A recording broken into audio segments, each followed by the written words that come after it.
السلام علیکم ورحمۃ اللہ وبرکاتہ۔ میری بہو اور بیٹا سارا دن کمرے میں بند رہتے۔ میں بھوکی چارپائی پر پڑی رہتی۔ رات کو کھانستی تو بہو کہتی، بڑھیا سونے نہیں دیتی۔ بیٹا مجھے اولڈ ہوم لے کے جانے لگا تو میں نے اس کے پاؤں پکڑ لیے، مگر وہ چھوڑ کر چلا گیا۔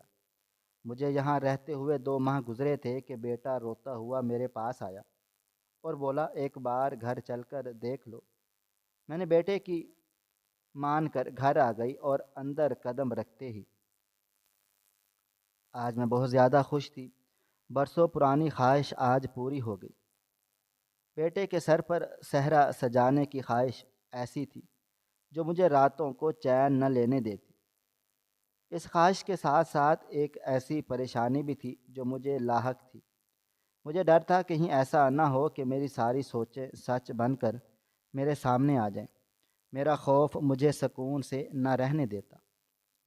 میں کسی ایسی لڑکی کی تلاش میں تھی جو میری مرضی کے عین مطابق، جو میرے بیٹے کو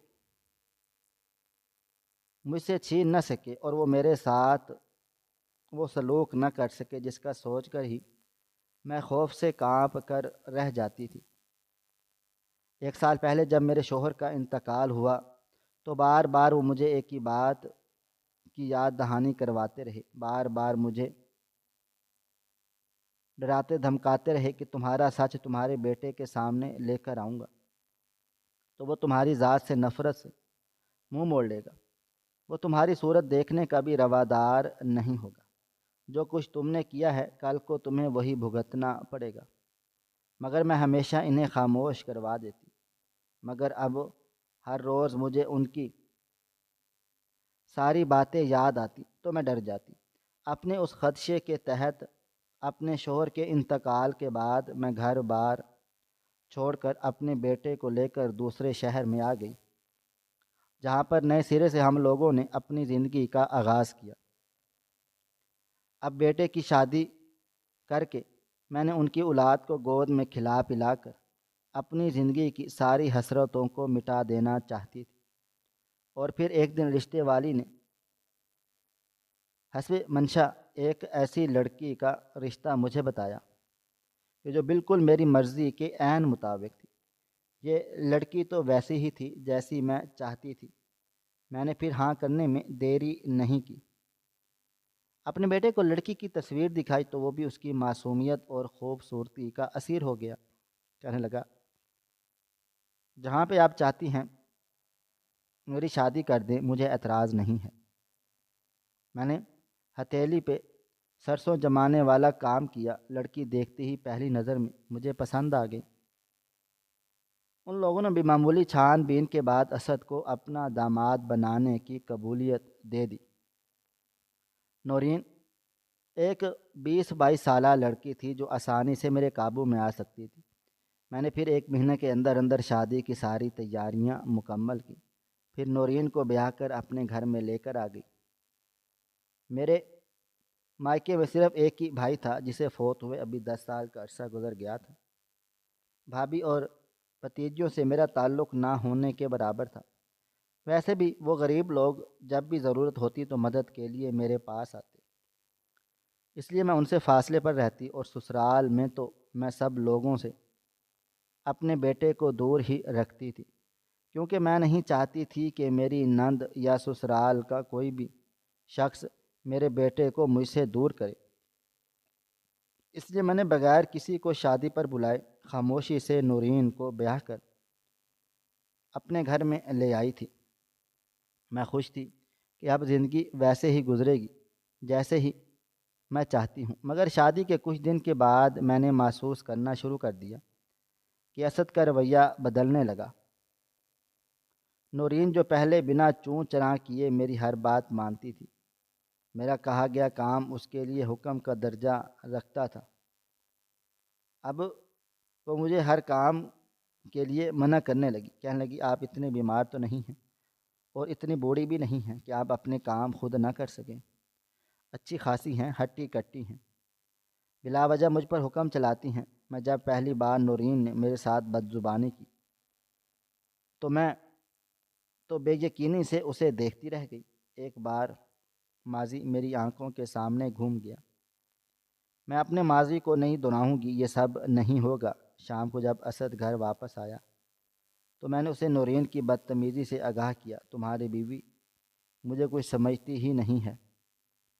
میں نے اسے کہہ دیا کہ مجھے کھانا وقت پر دو تو مجھے کہنے لگی خود کھانا بنا لو، تم جانتے ہو کہ میں نے دوا بھی لینی ہوتی ہے۔ مگر بیٹے کی بات سن کر میرے 14 طبق روشن ہو گئے۔ امی، نورین صحیح کہتی ہیں، آپ کو بھی تھوڑا بہت کام کاج کرنا چاہیے۔ نورین سے پہلے بھی تو آپ خود ہی سارے گھر کے کام کاج کرتی تھی، مگر آپ ایسا کیا ہو گیا ہے کہ آپ تو بالکل ہی بستر کی ہو کر رہ گئی ہیں۔ نورین کی بھی طبیعت ٹھیک نہیں رہتی، آپ کو اس کا احساس کرنا چاہیے۔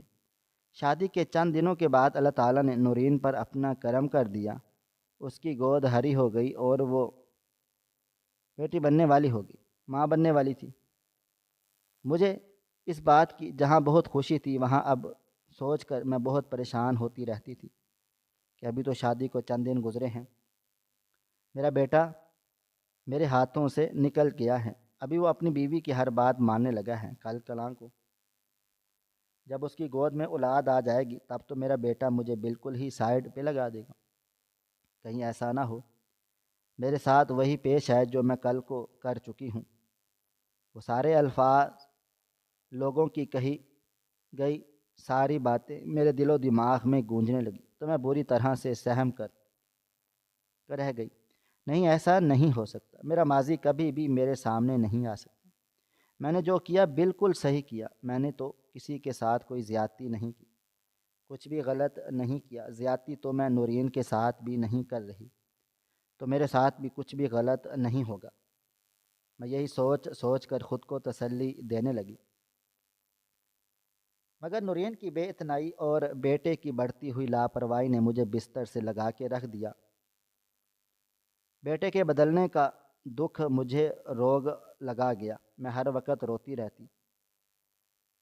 اب تو میری دوا ختم ہونے میں بھی کافی وقت گزر گیا، ابھی تک میرا بیٹا میرے لیے نہ تو دوا لے کر آیا اور نہ ہی میرے پاس بیٹھ کر میرا حال احوال پوچھتا، بلکہ اس نے تو مجھے مخاطب کرنا ہی چھوڑ دیا۔ نورین کا دل چاہتا تو کسی وقت مجھے کھانا دے دیتی، نہیں تو دو دن تک بھوکی اپنے کمرے میں پڑی رہتی۔ اب پچھلے کئی دنوں سے مجھ پر کھانسی کا دورہ پڑنے لگا۔ نورین بری طرح سے چلانے لگی، میری طبیعت خراب رہنے لگی ہے تمہاری ماں کی کھانسی کی وجہ سے، میں رات کو سکون سے سو نہیں پاتی، میرے بچے کی ولادت کا وقت قریب آ رہا ہے۔ بجائے اس کے کہ تمہاری ماں میرا احساس کرے، میرا خیال کرے، الٹا وہ مجھے بے آرام کر رہی ہے۔ رات کو سکون سے سو بھی نہیں سکتی۔ اپنی ماں کو سمجھاؤ کہ وہ میری زندگی کو جہنم نہ بنائے۔ اگلے دن صبح سویرے میرا بیٹا میرے پاس آیا، میں نے اسے دیکھ کر اٹھنے کی کوشش کی، مگر کمزوریوں کی وجہ سے واپس چارپائی پر گر گئی۔ مگر بجائے میرا خیال کرنے کے میرا بیٹا غصے سے چلانے لگا، اماں کیا تم پوری رات کھانستی رہتی ہو؟ تمہارے کھانسنے کی وجہ سے میرے ساتھ ساتھ نورین کی بھی نیند خراب ہوتی ہے۔ پہلے تو میں اکیلا تھا جو تمہیں برداشت کر رہا تھا، تمہاری بیماری کو جھیل رہا تھا، مگر اب میرے ساتھ میری بیوی بھی ہے۔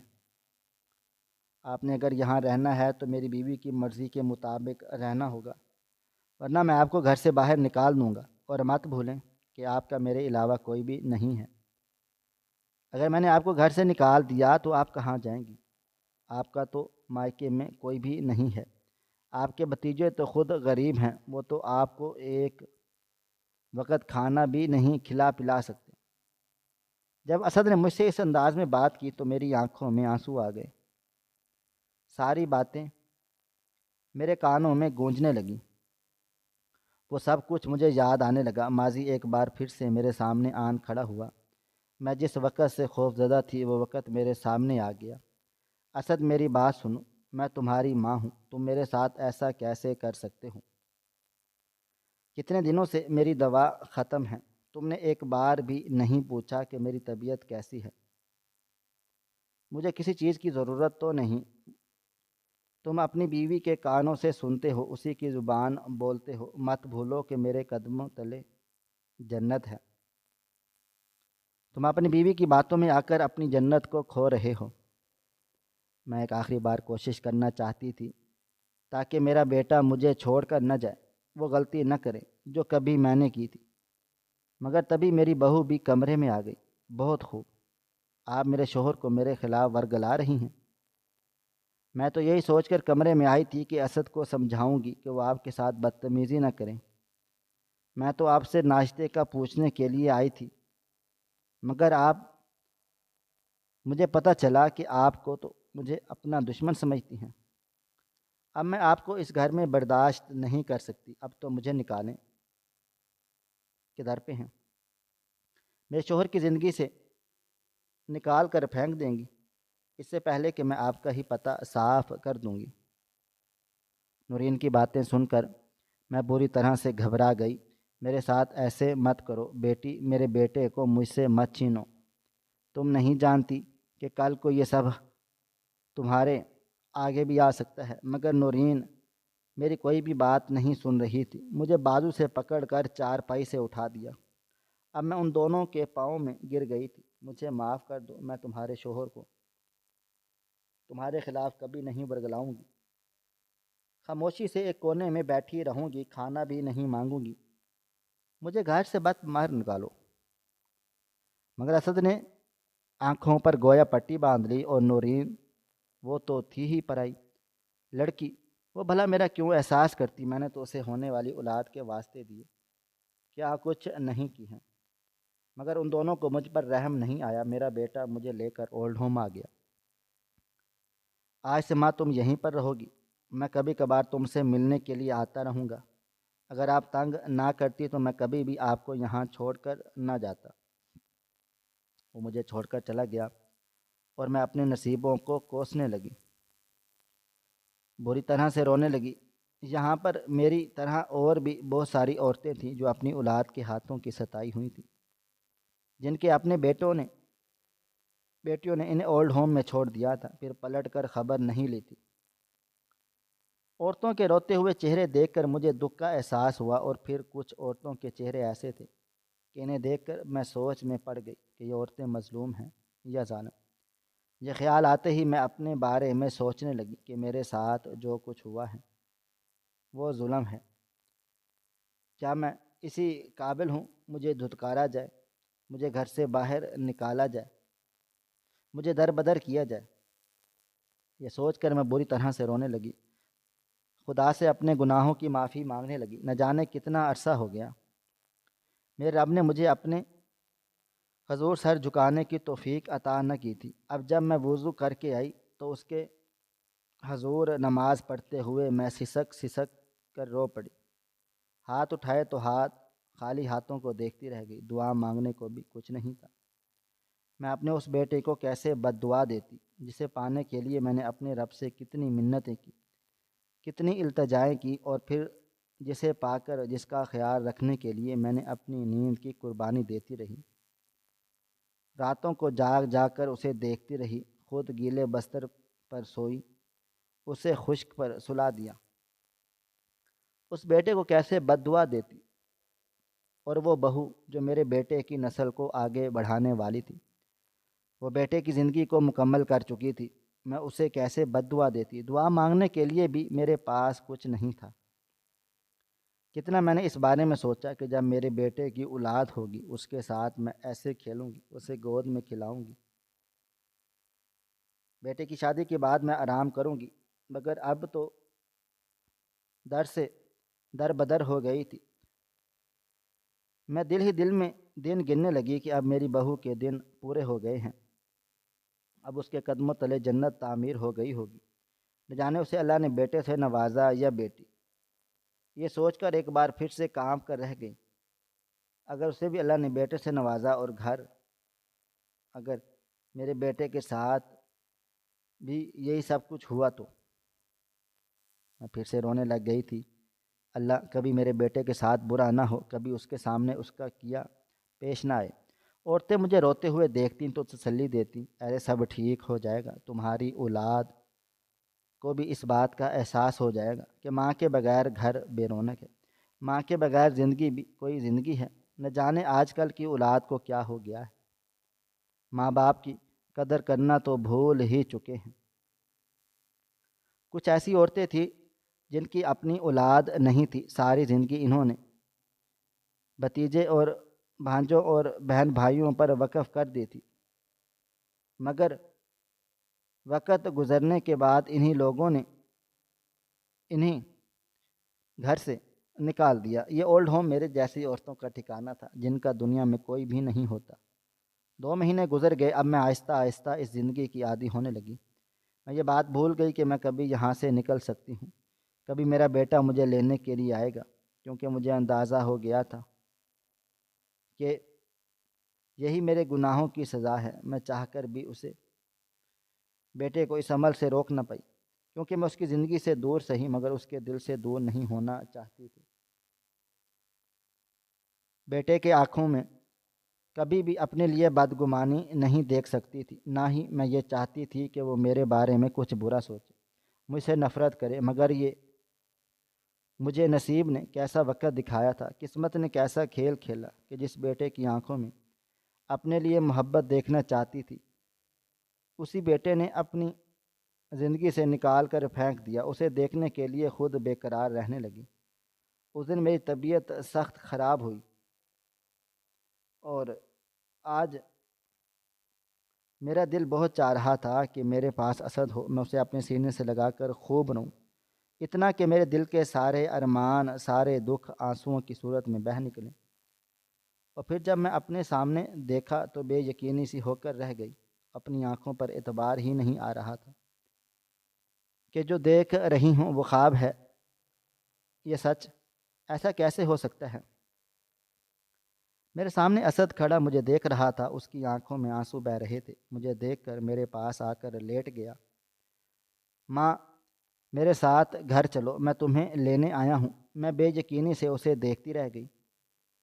کیا تم مجھے لینے کے لیے آئے ہو؟ وہ رونے لگا۔ ہاں ماں، میں تمہارے بغیر گھر بالکل خالی ہے، زندگی بھی بے سکون ہو کر رہ گئی ہے۔ مجھے اللہ نے بیٹے کی نعمت سے نوازا ہے، وہ تمہارا انتظار کر رہا ہے۔ تو میرے ساتھ گھر چلو، میں تمہیں لینے کے لیے آیا ہوں۔ مگر اتنی اچانک سے تم بدل کیسے گئے اور تمہارے دل میں یہ خیال کیسے آ گیا کہ تم مجھے گھر لے کر جاؤ؟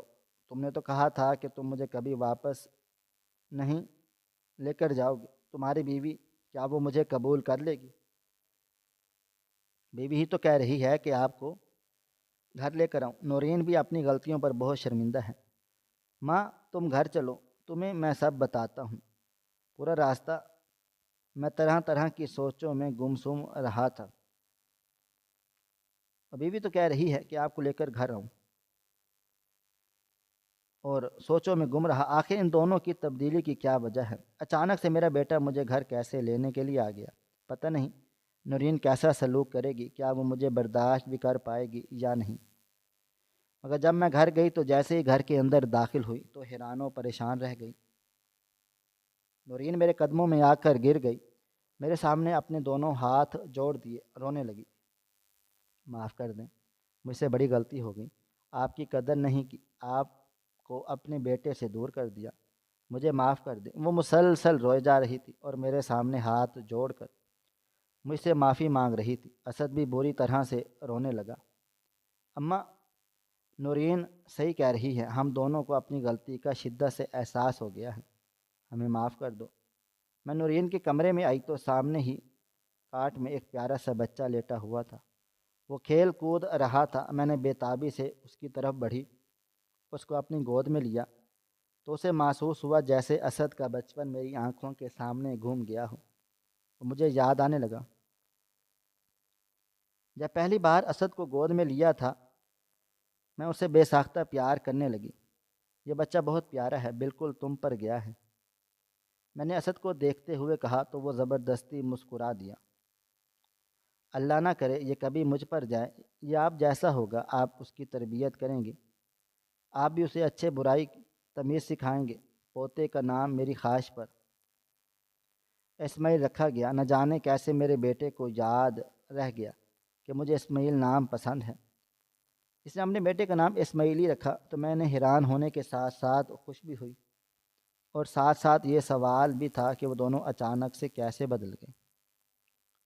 جب بھی میں اسد سے پوچھتی تو وہ ٹال لیتا، کہتا کہ آپ کو بتاؤں گا مگر ابھی مناسب وقت نہیں آیا، مناسب وقت میں آپ کو سب بتا دوں گا۔ نورین بھی میرا بہت زیادہ خیال رکھنے لگی، وقت پر میرے لیے کھانا بنانے لگی، مجھے دوا دینے لگی اور میرے پاس بیٹھ کر باتیں کرتی، اسماعیل کو میری گود میں خود دے کر جاتی۔ اسد بھی میری خدمت کرنے لگا، جیسا شادی سے پہلے وہ میرے ساتھ رہتا تھا، میرا خیال رکھتا تھا، بالکل اسی انداز میں میرے ساتھ پھر سے پیش آنے لگا۔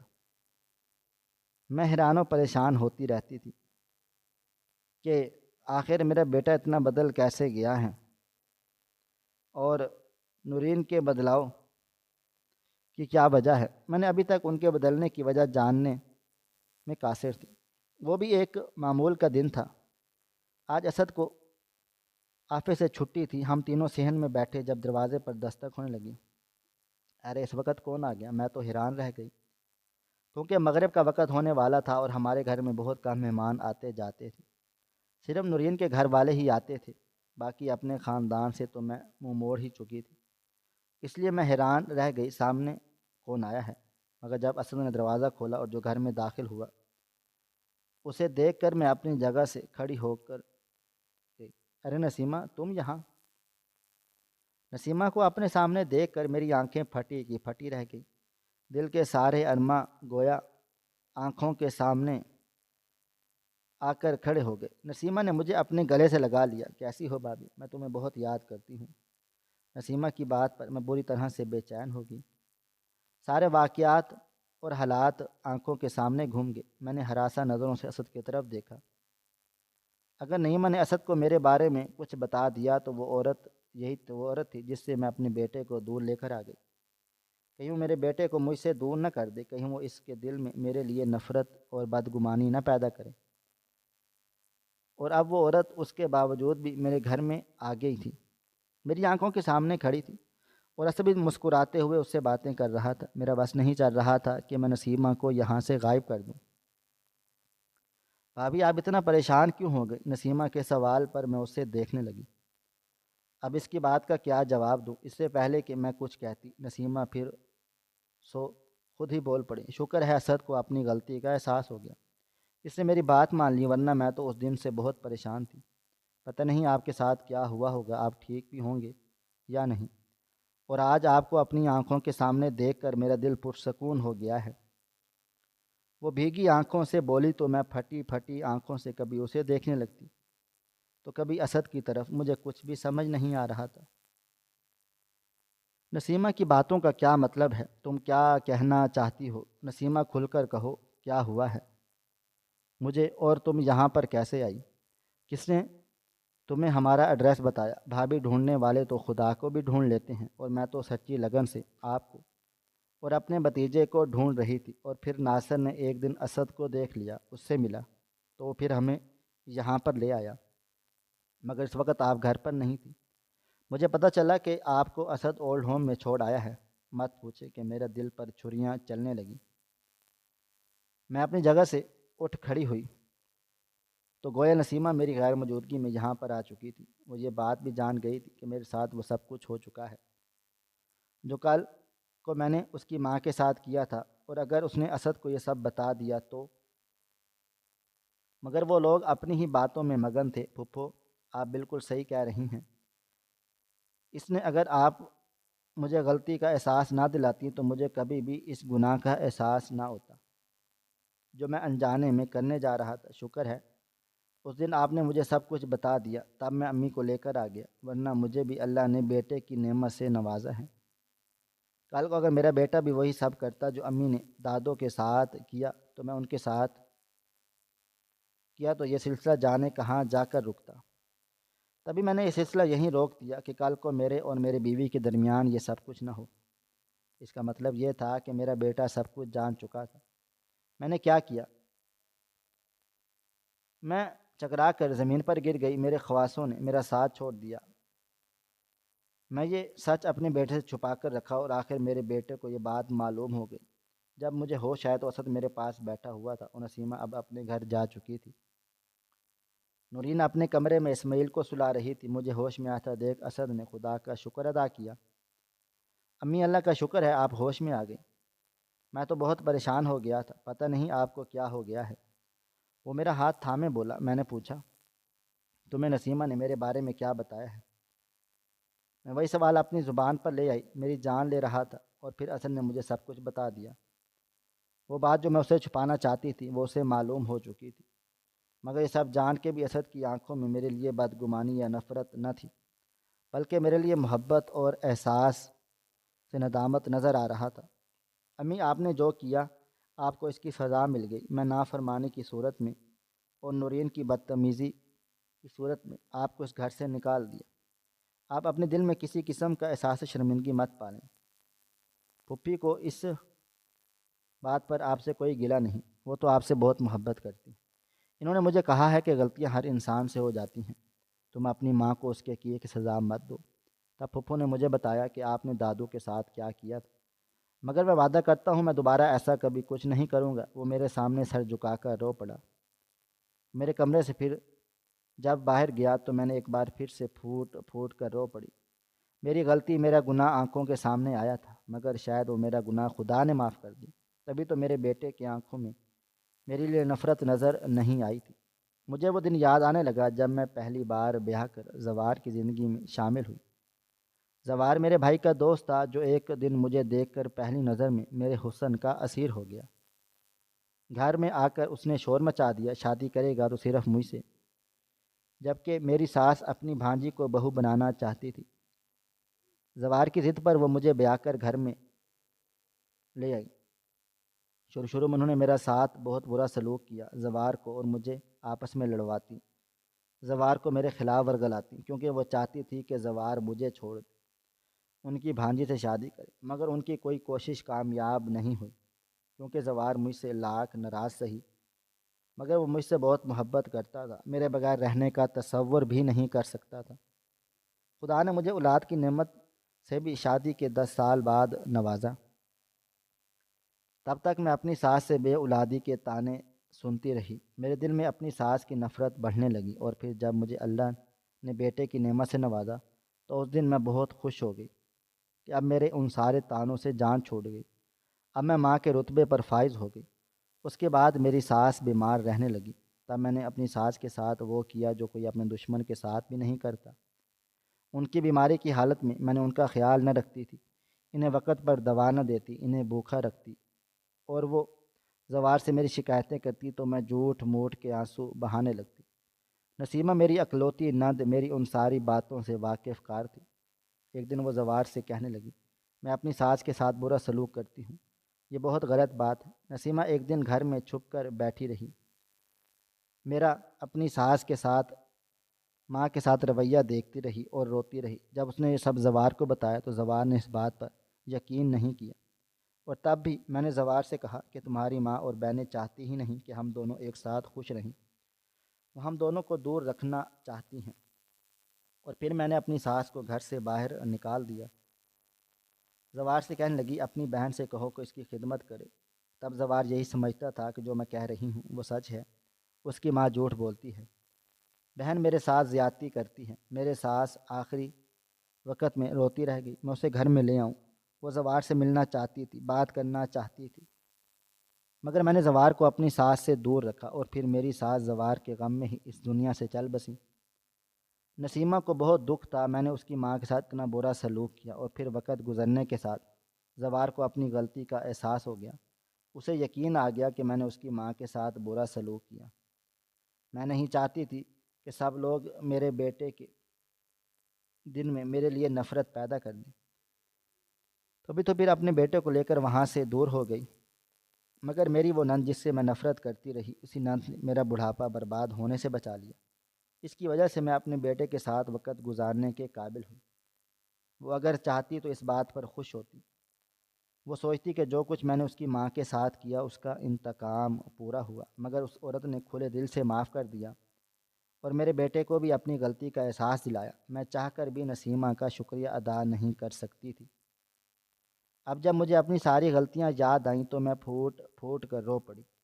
ہماری آج کی یہ کہانی آپ کو کیسی لگی؟